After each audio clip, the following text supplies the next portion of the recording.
하나님 말씀 함께 보시겠습니다. 사사기 4장 1절부터 10절 그리고 17절부터 22절까지 말씀입니다. 하나님 말씀은 구약 사사기 4장 1절부터 10절 그리고 17절부터 22절까지 말씀입니다. 4장 1절부터 10절까지 말씀 먼저 한 절씩 교독하시겠습니다. 제가 먼저 읽겠습니다.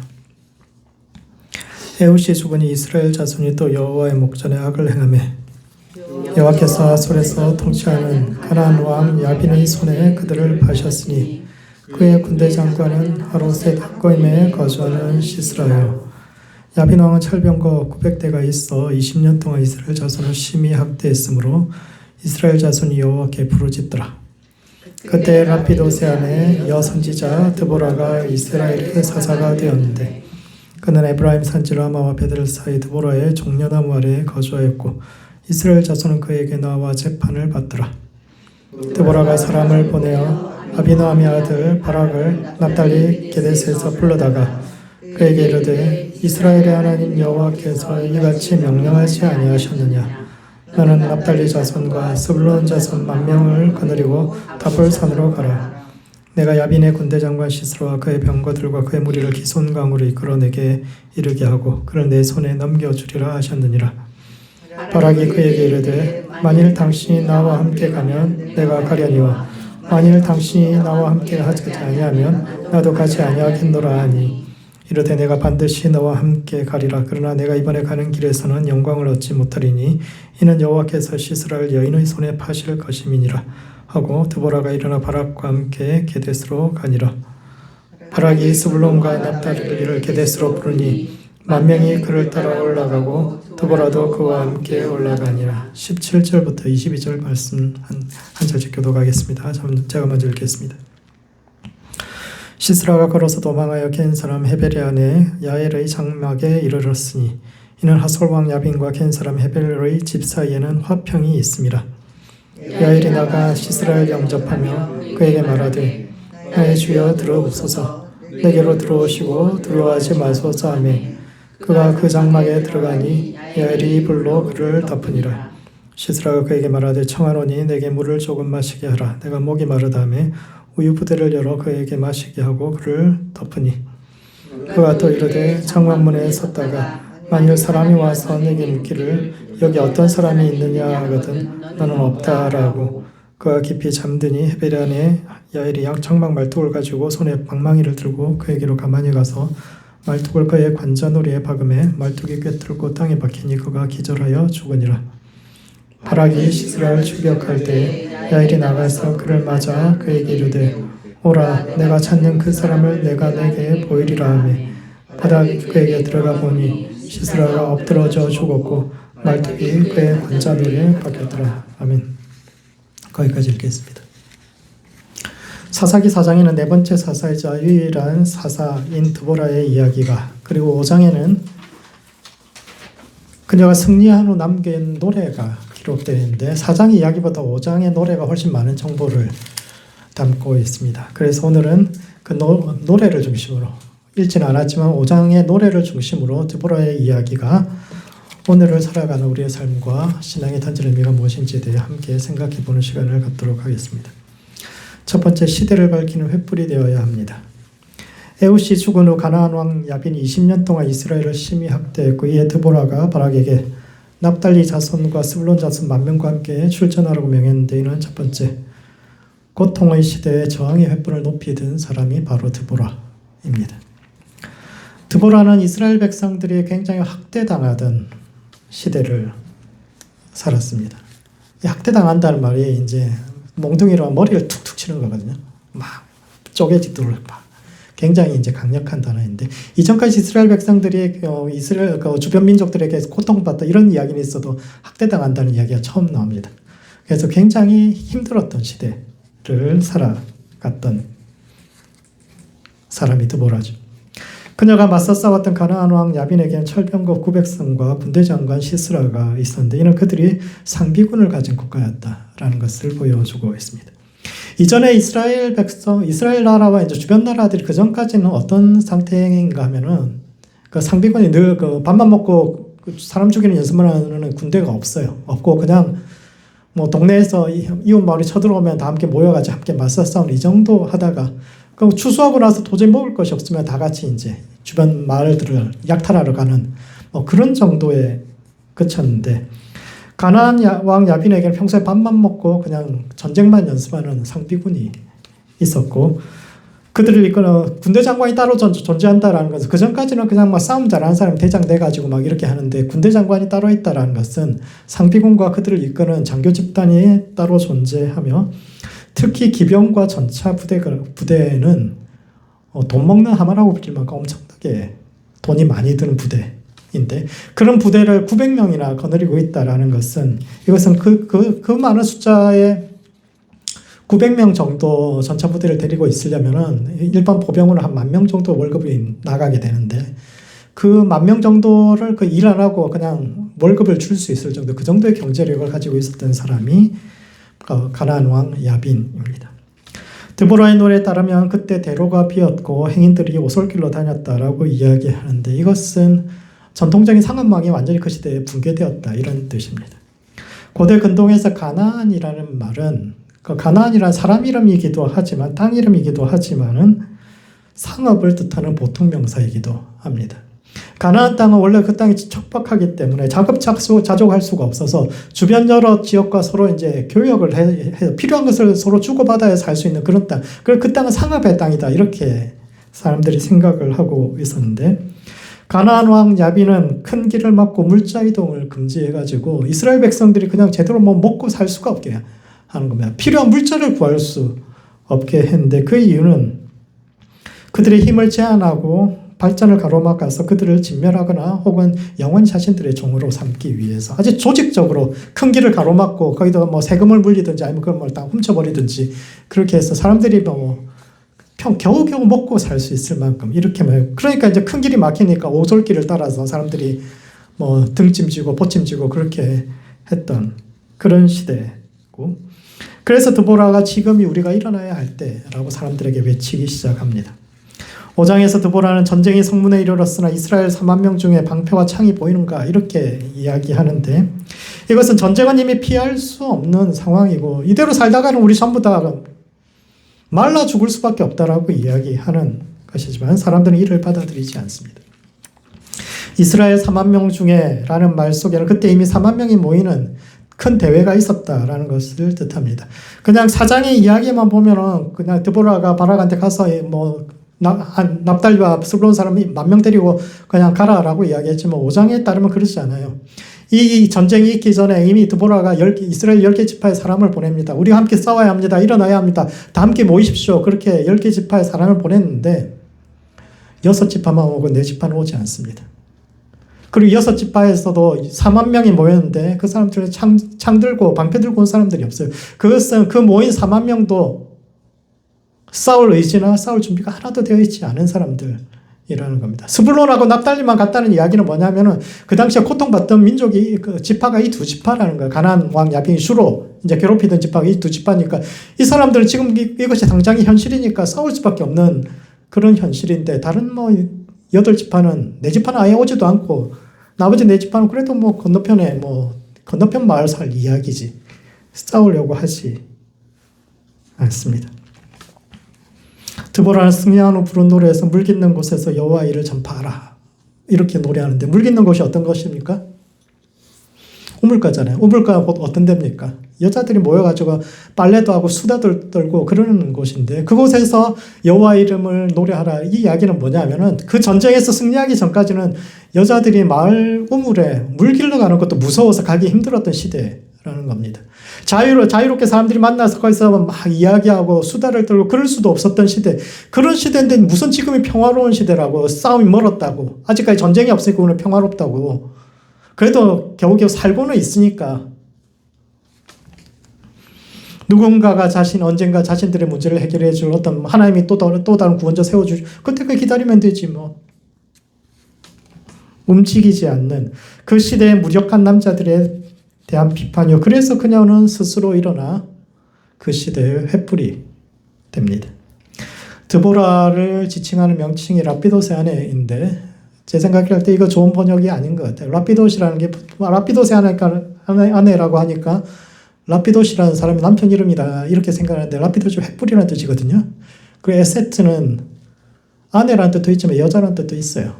횃불의 아내 또는 횃불의 여자라는 뜻인데 저는 횃불의 여자라고 생각을 합니다. 모두가 절망하고 포기했던 시대에 홀로 하나님을 향해 횃불을 하나님의 영이 임하거나 그러지 않았지만 시대를 바라보면서 우리가 이대로 가다가는 다 죽는데 우리가 이럴 수 있겠냐. 비록 여자지만 그럼에도 불구하고 나는 하나님을 향해서 횃불을 들어야겠다. 이 시대를 향해서 횃불을 들어야겠다.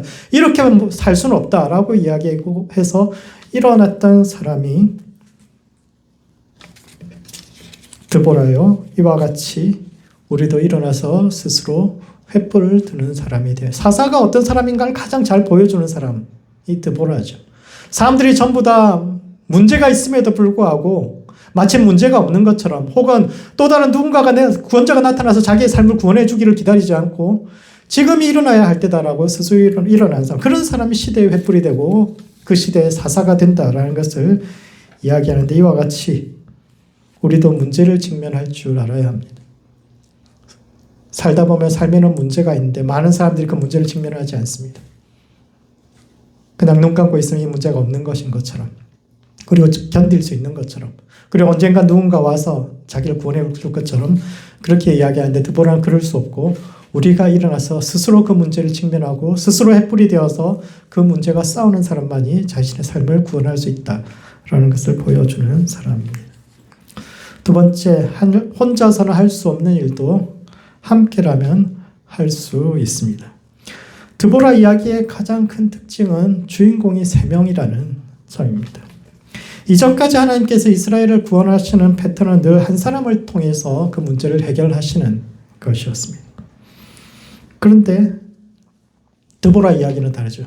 드보라는 하나님의 말씀을 받은 사람, 그것을 실행한 사람, 그리고 가장 중요한 적장을 해치운 사람이 모두 다른데 이것은 한 사람이 할 일을 3사람이 나누어서 했다라는 것은 시대가 쇠퇴했다라는 뜻이기도 하고 그럼에도 불구하고 대안으로서 시대가 쇠퇴할 때의 대안은 평범한 사람들이 연합하여서 함께 손을 잡고 그 위기를 넘어가는 것이 대안이 될 수 있다라는 것을 이야기합니다. 드보라는 12명의 사사 중에서 유일하게 재판을 한 기록이 남아있는 사사입니다. 대단히 똑똑한 여자였다라는 뜻이겠죠.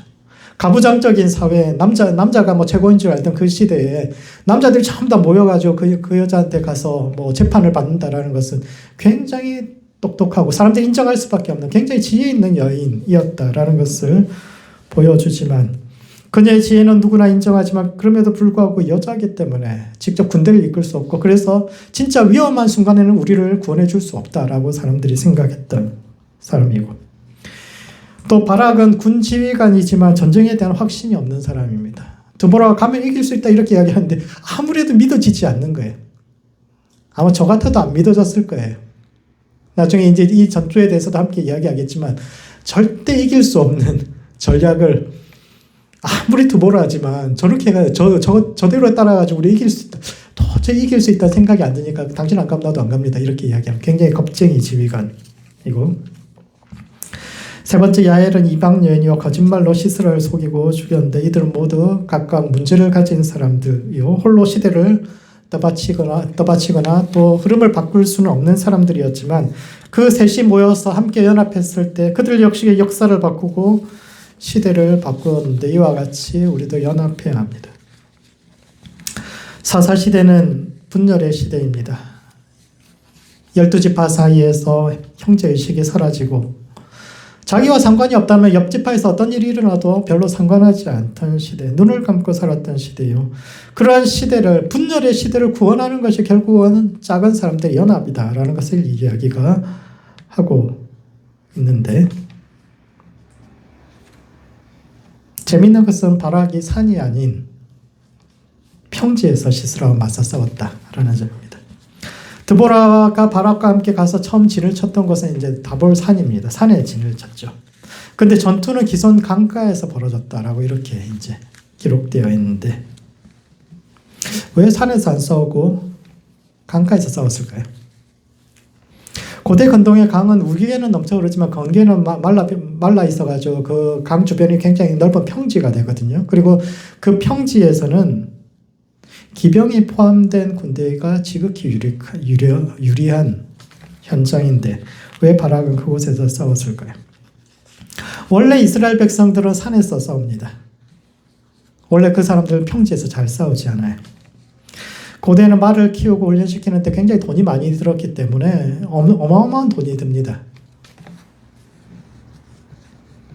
그러니까 뭐 그때는 국가에서 이거 돈을 주는 게 아니라 보통은 이제 전쟁을 해도 중장보병이라는 사람들이 어떤 사람들이냐면은 자기 무기는 자기가 각자가 챙기고 전쟁터에 나가는 겁니다. 그럼 그 왕은 그 전쟁 왔다 갔다 하는 동안에 먹을 거 하고 이런 것만 줍니다.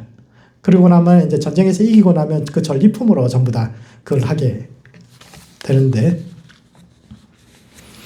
근데 이 말은 먹는 것도 많이 들고 관리도 힘들고 엄청나게 돈이 들기 때문에 이스라엘이 그런 지출을 감당할 수가 없습니다. 심지어 그래서 다윗 시대까지도 이런 현상이 지속됩니다. 다윗이 아람과 싸워가지고 수만 필의 말을 획득했는데 다 힘줄을 잘라버려요. 왜냐하면 남겨둬봐야 그 유지비가 너무 많이 드니까 할 수 없어서 잘라버렸죠. 그래서 이스라엘의 전투교리는 항상 평지가 아닌 산을 중심으로 버티거나 게릴라 전술을 주로 감당했고, 그래서 주변 나라 사람들은 이스라엘의 하나님을 산의 하나님으로 이해하고 있었습니다. 우리가 전능의 하나님이라고 번역하는 엘샤다이는 높은 곳의 하나님 또는 산의 하나님이라는 뜻으로, 왜냐하면 이스라엘 백성들이 항상 산에서만 싸웠기 때문에 주변 민족들이 생각하기를 쟤들의 하나님은 산의 하나님, 산신인가 보다 이렇게 생각을 한 거예요. 이스라엘 하나님 산에 엘샤다이 하나님은 전능의 하나님인데 이게 이스라엘의 신앙 고백이 아니라 주변 나라들의 신앙 고백이거든요. 이스라엘 하나님은 쟤들은 맨날 산에서만 싸우는 그런 존재들이다. 이렇게 붙여진 이름인데, 그래서 바락의 군대도 처음에는 말과 전차가 움직이기 힘든 그 다볼산에 진치고 있었는데 갑자기 내려와서 평지에서 싸웠어요. 그러니까 사실은 바락이 안 가려고 그런 겁니다. 바락이. 드보라가 이길 수 있다고, 하나님이 함께 하신다고, 그러니까 산에서 내려가서 저 평지에서 싸우라고 이야기하니까 아무리 생각을 해도 군대 장관으로서 그 군대를 이끄는 사람은 아무리 생각해봐도 기병이 존재하는데, 그리고 전차가 존재하는데 그 사람도 많지 않은데 그 평지에서 싸워서 이길 수 있을까? 도저히 이길 수 없을 것이다 생각하니까 당신이 가지 않으면 나도 가지 않겠다. 그렇게 했는데 드보라가 그래도 가자 그러니까 내가 가겠다 그렇게 해서 갔는데 이길 수 없었는데 이깁니다. 왜 이겼냐면은 5장에 보면 그 이야기가 나오는데 비가 와서 이겼어요. 비가 와서. 원래 건기는 비가 오지 않아요. 그 비가 오지 않는 시기인데 전쟁 시작하기 직전에 비가 내려버린 겁니다. 그러니까 말이 못 움직이는 거예요. 전차가 못 움직이는 겁니다. 뻘밭이 돼가지고 그냥 그때부터는 그냥 치고받고 싸우는, 그래서 도저히 이길 수 없는 전투를 이겼고 기적적으로 승리했는데, 그러므로 함께 문제를 해결해 가야 합니다. 드보라 이야기는 부족하고 평범한 사람들이 연합해서 하나님의 횃불이 되어가는 이야기인데, 삶의 문제를 나 오늘로 해결하려 하지 말고 부족하지만 연합하여 함께 가정과 교회의 문제를 해결해가는 시대의 횃불되는 모든 성도들 되시기 바랍니다. 두 번째, 노래를 바꾸어 참된 평화를 이루어가야 합니다. 그때 헤벨의 아내 야엘이 시스라를 자신의 장막에 초청하여 장막 말뚝으로 죽였는데, 이는 첫 번째 무엇이 진짜 평화인지를 질문합니다. 그때 이스라엘 근처에 헤벨이라는 사람이 살았는데 그는 모세의 장인 호밥의 후손이요, 이스라엘과는 이제 먼 친척 관계이면서 가나안 왕 야빈과도 평화롭게 지냈는데 왜 헤벨의 아내 야엘은 시스라를 속여서 죽였을까요? 왜냐하면 헤벨과 야엘 사이에 있었던 평화는 참된 평화가 아니기 때문입니다. 사실 야엘의 이야기는 그 4장 후반부 이야기는 성적인 은유로 가득 차 있습니다. 시스라를 만났을 때 야엘이 내게 들어오소서, 이 이야기가 굉장히 야한 이야기입니다. 그럼 물 대신 물을 달라고 했는데 젖을 주었다는 이야기나 말뚝으로 찍어 땅에 박았다는 이야기 역시 모두 성적인 은유를 포함하고 있는데, 이것은 평소에 야빈과 헤벨의 관계가 어떠했는지를 보여줍니다. 그들 사이에는 평화가 있었지만 그 평화의 실체는 시스라가 들어가고 싶을 때는 언제든지 남의 집 안방에도 들어가고 그 안방에서 여자의 침대를 차지하고 누워 있어도 아무렇지도 않은 그런 관계를 사람들은 평화라고 이야기하고 있는 겁니다. 중동 문화에서는 지금도 중동 여자들 어떻게 하고 다닙니까? 밖에 나갈 때 그냥 맨살 하나도 안 보이도록 다 이렇게 부르카 뒤집어 쓰고 쭉 그렇게 다니는데 그 지금만 그런 것이 아니라 옛날에도 그랬거든요. 남녀가 유별하고 여성들의 장막에는 심지어 자식들도 장성한 다음에는 잘 들어가지 않는데 시스라가 남편도 없는 야엘의 장막에 들어갔다는 자체가 평소에 이들의 관계가 어떠했는지를 잘 보여주고 있는데 힘 있는 사람이 요구하는 것은 무엇이든 들어주고 오히려 물을 달라고 하면 더 좋은 것을 알아서 갖다 바쳐야 하는 그런 일방적인 관계가 과연 화평한 관계인가를 질문하고 있습니다. 그런 점에서 야엘과 시스라의 이야기는 강자와 약자의 역전을 보여줍니다. 고대 근동 문화는 기본적으로 남성 중심의 문화입니다. 남자는 강하고 우월하며 여자는 약하고 부족하다는 전제를 가지고 있는데 그래서 남성이 여성의 위치에 서게 되는 것은 굉장히 수치스러운 일입니다. 그래서 창세기 18장이나 쭉 보면 이제 소돔 사람들이 이방인들 동성애를 하려고 하는 것이 남자를 여자의 입장에 놓게 해가지고 그 사람을 굉장히 창피주고 수치스럽게 하고 무력한 존재로 만들어 버리는 것인데 본문에 등장하는 이야기들도 다 그렇습니다. 말뚝에 뚫려 땅에 박혀 죽었다는 것은 무력한 여성의 모습으로 죽었다라는 뜻이고 그의 마지막 모습 역시 엎드려져 있었다라는 것은 잘못을 비는 모습으로 죽었다라는 뜻인데 이는 그가 평소에 괴롭혔던 힘없는 여성과 약자의 모습으로 그들의 위치에서 그들의 고통을 경험하며 죽었다는 뜻이요. 이와 같이 하나님은 강자와 약자의 자리를 바꾸시는 분이며 그 과정에서 야엘은 신앙적인 터부를 깨뜨립니다. 그때 가나안 왕 야빈과 겐 사람 헤벨 사이에는 화평이 있었는데 이 화평이라는 것은 그냥 우리가 평화롭게 지내자 이렇게 말로 하고 끝내는 것이 아니라 각자 자신들이 믿는 신 앞에서 서로가 서로를 침략하지 않기로 하고 외부의 위협에는 공동으로 대처하자는 약속을 한 신앙적인 약속이요 신 앞에서 한 맹세인데 야엘은 그 약속을 깨뜨리고 시스라를 죽였으며 이것은 하나님 앞에서 한 약속과 맹세를 깨뜨린 것입니다. 그래서 이 사람의 행동이 굉장히 잘못됐다라고 이야기할 수 있죠. 왜냐하면 아무리 잘못된 것이라도 하나님 앞에 맹세하면 그대로 지켜야지라고 사람들이 생각할 수 있는데 사사기는 그런 생각에 대해서 거부합니다. 이 이야기와 그 다음에 나오는 입다의 이야기에서처럼 사람들이 일반적으로 생각할 때 하나님 앞에서 한 약속은 그것이 해로울지라도 반드시 지켜야 한다라는 이런 전제에 대해서 그것도 때에 따라서 다를 수 있다라는 것이 사사기 기자의 견해인 겁니다. 하나님 앞에서 그들이 함께 맹세했다고 해서 그것을 그대로 지켜야 하는가? 그것이 진짜 평화의 행동인가? 서로에 대한 그런 존중이 없고 약자에 대해서 억누르고 있는 그런 상황에서 그것도 종교의 이름으로 그 일이 행해질 때 그것도 지키라고 이야기, 그것도 강자의 폭력일 수 있는데 그것에 대해서 오히려 그 하나님 앞에서 약속한 것이라도 무조건 지키는 것은 옳지 않고 오히려 정의에 기반하지 않은 평화를 강요하는 것이 폭력이요 야엘의 행동이야말로 정의와 평화를 회복시키는 것이다 라는 이야기를 하고 있는데 그런 점에서 우리를 규정하고 한계짓는 잘못된 제안들을 넘어서야 합니다. 여자라서 늙어서 가진 것이 없어서 라고 말하는 세상의 한계와 규정을 뛰어넘고 심지어 때로는 교회가 이야기하는 어떤 잘못된 정의에 대해서도 그것을 깨트릴 수 있어야 하는데 이와 같이 우리를 한계 짓는 것들을 깨부수고 자신의 인생의 주인공이 될 수 있는 모든 성도들 되시기 바랍니다. 마지막으로 노래를 바꾸는 사람이 되어야 합니다. 오늘 메시지가 너무 과격한가요? 하나님의 말씀 무조건 그대로 지켜야 되는데 불리할지라도 지켜야 되는데 그런데 시편의 그 구절이 분명히 나오죠. 여호와 앞에 맹세한 것은 불리하더라도 지켜야 한다. 그 구절이 나오죠. 그럼 그것이 항상 그런 건 아니에요. 예언자 중에 꼭 그렇게 해야 한다. 그러니까 한 가지 견해만을 이야기하고 있잖아요. 그런 점에서 사사기는 약간 삐딱한 쪽입니다. 꼭 그러죠. 정통파가 아니라 모든 역사의 상황 속에서 모든 사람들의 상황 속에서 꼭 그럴 수 있을까? 의문을 제기하는 쪽입니다. 그 포로기에 나온 글들, 사사기 다 그런 쪽입니다. 나라가 망한 뒤에 역사를 돌아보면서 무엇이 하나님 앞에 서 있는 바른 삶인가에 대해서 예레미야가 깊이 고민하면서 쭉 이 예레미야의 견해가 많이 들어가는 쪽이거든요. 역사서 자체가. 정말 하나님 앞에 산다는 것이 어떤 건가? 불리할지라도 무조건 하나님의 말씀 늘 그대로 따라야 되는, 꼭 그렇지 않을 수 있다. 정말 하나님 앞에 정말 그랬다라면은 야엘이 시스라를 죽이지 말았어야 하는가? 역사를 돌아보면서 정말 하나님 앞에 바르게 사는 것이 무엇인가 쭉 고민해야 되는 겁니다.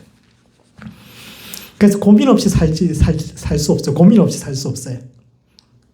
사람들이 늘 성경을 보면서 정답을 가르쳐 주기를 바라고, 어떤 상황 속에서도 이 안에 정답이 있을까? 그렇지 않아요. 성경이 가르쳐주는 정답이라는 것은 고민하는 삶입니다. 각자가 자신의 삶에 있어서, 오늘 내 삶에 있어서 어떤 것을 행하는 것이 하나님 뜻이, 끊임없이 흔들리고 고민하고 한계를 넘어서야 합니다.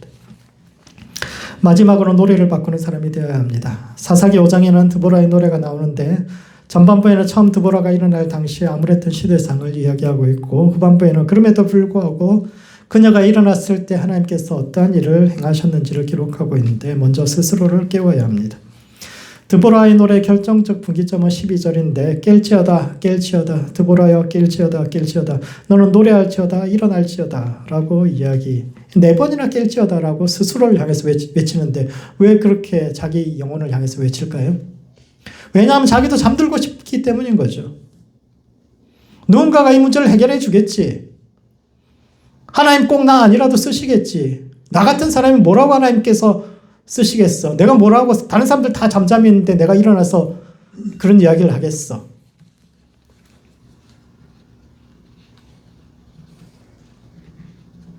나 아니라도 하나님께서 다른 사람 통해서 늘 그렇게 해오셨는데, 자기도 잠들고 싶었지만 그럼에도 불구하고 자기 영혼을 향해서 깨라고 4번이나 외치면서 영적인 잠에서 깨어서 자신의 노래를 바꾸는 것으로부터 그녀의 변화가 시작됩니다.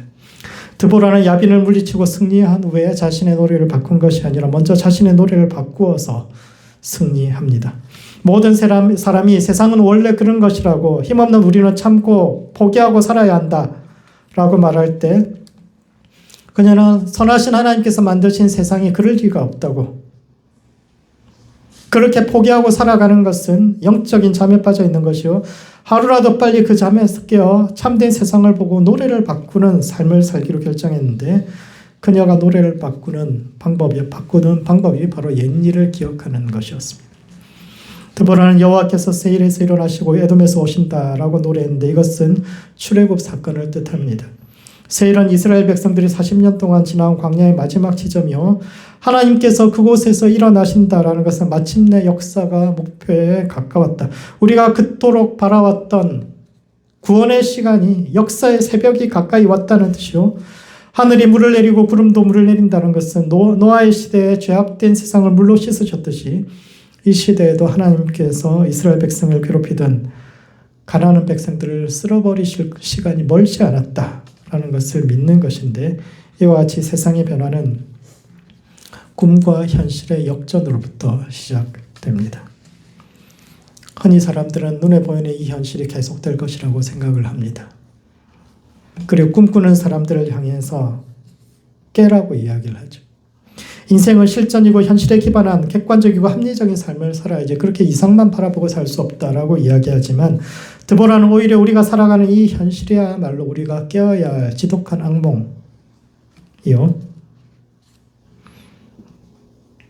그 꿈에서 깰 때 꿈과 현실이 바뀌어야 현실이 바뀔 수 있음을 이야기하는데, 오늘 우리는 어떤 노래를 부르고 있습니까? 드보라가 노래를 바꾸기 전까지, 드보라가 사사기 5장의 노래를 쓰기 전까지 이스라엘 백성들이 불렀던 노래는 슬픔과 회한의 노래였는데, 드보라는 스스로의 영혼을 깨워서 승리의 노래를 부르기 시작, 옛일을 기억하기 시작했고, 그를 통해서 자신을 바꾸고 시대를 바꾸어 마침내 노래를 바꾸었는데, 오늘 우리는 어떤 노래를 부르고 있습니까? 그러므로 노래를 바꾸는 사람이 되어야 합니다. 모든 사람은 자신들이 불행하다고 생각하죠. 그래서 고통과 슬픔의 노래를 부르고 있는데, 그러한 시대에 하나님의 노래에 마음을 들고 그 노래를 주야로 묵상하여 자신의 삶을 바꾸고 드보라처럼 세상을 바꾸는 모든 성도들 되시기 바랍니다. 말씀을 정리하겠습니다. 사사기 4장과 5장에는 드보라 이야기가 나오는데 첫 번째, 시대를 밝히는 횃불이 되어야 합니다. 드보라의 이야기는 특이하게 3명의 주인공이 등장하는데, 이는 분열은 멸망이요 연합이 승리의 열쇠임을 보여주며, 드보라는 여인이지만 현실을 직시하고 문제를 해결하기 위해 일어나 횃불이 된 존재인데, 우리의 가능성에 꼽히는 것을 가로막는 터부를 뛰어넘어 부족하지만 삶의 문제를 직시하고 연합하여 함께 자신의 삶과 교회의 문제를 해결해가는 횃불되는 성도들 되시기 바랍니다. 두 번째, 노래를 바꾸는 성도가 되어야 합니다. 드보라는 절망의 노래를 희망의 노래로 바꾼 사람이요 그 출발점은 옛일을 기억하는 것이요 불의한 현실이야말로 한여름밤의 꿈처럼 곧 사라질 세상이요 우리가 깨어야 할 지독한 악몽임을 이야기하는데, 이와 같이 영적인 잠에서 깨어 노래를 바꾸고 삶을 바꾸고 세상을 바꾸는 모든 성도들 되시기 바랍니다. 기도하시겠습니다. 기도하실 때는 먼저 노래를 바꾸는 성도 될 수 있도록 자기 자신을 위해서 기도합시다. 지금 우리가 부르는 노래는 어떤 노래인지를 돌아보고 노래를 바꾸어 스스로를 바꾸고 세상을 바꾸는 성도 될 수 있도록 자신을 위해서 기도하고, 두 번째는 시대의 횃불이 되는 성도와 교회 될 수 있도록 서로를 위해서 기도합시다. 우리의 가능성을 가로막는 모든 한계와 터부를 무너뜨리고 연합하여 승리의 횃불이 되는 성도와 교회 될 수 있도록 서로를 위해서 함께 기도하시겠습니다.